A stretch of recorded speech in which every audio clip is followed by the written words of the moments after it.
આજે 9મું નોરતું છે એટલે કે માં સિદ્ધિદાત્રીનો દિવસ। માતાજી કમર પર બિરાજમાન છે, એમના એક હાથમાં કમર છે તો બીજા હાથમાં સુદર્શન ચક્ર છે, ત્રીજા હાથમાં શંખ છે તો ચોથા હાથમાં ગદા છે।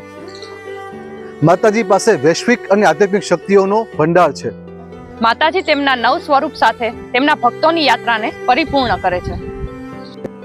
માતાજીનો પ્રિય રંગ ગુલાબી છે, માતાજીનો પ્રિય ભોગ ખીર છે અને મંત્ર છે ઓમ દેવી સિદ્ધિદાત્રીય નમઃ। આજે આપણા બાળકોને પણ દરેક અલગ અલગ તહેવારનું મહત્વ સમજાવી અને કમસે કમ કાંઈ નહીં દિવસમાં તો ખાલી 5 કે 10 મિનિટ આપણે ધ્યાન કરાવી, આપણા જે કંઈ ઈષ્ટદેવ છે, કુળદેવી છે, એની લોકો પૂજા કરે, ધ્યાન કરે અથવા આરતીમાં ભાગ લે તો આજના સમયમાં જે કંઈ પ્રશ્નો જે બાળકોને આવે છે, જે કહે છે ઘણા પેરેન્ટ્સ કે બાળકો બહુ એકદમ કહેવાય ને કે એક્ટિવ છે કે બહુ એકદમ ક્યારેક વાતમાં તેઓ ગુસ્સો કરે છે, હાઈપર એક્ટિવ છે, તો આ બધા જે કંઈ આપણને સમસ્યાઓ આવે છે પણ આપણો જે ધર્મ છે, આપણું જે સંસ્કૃતિ છે એમાં જ એનો ઉકેલ છે।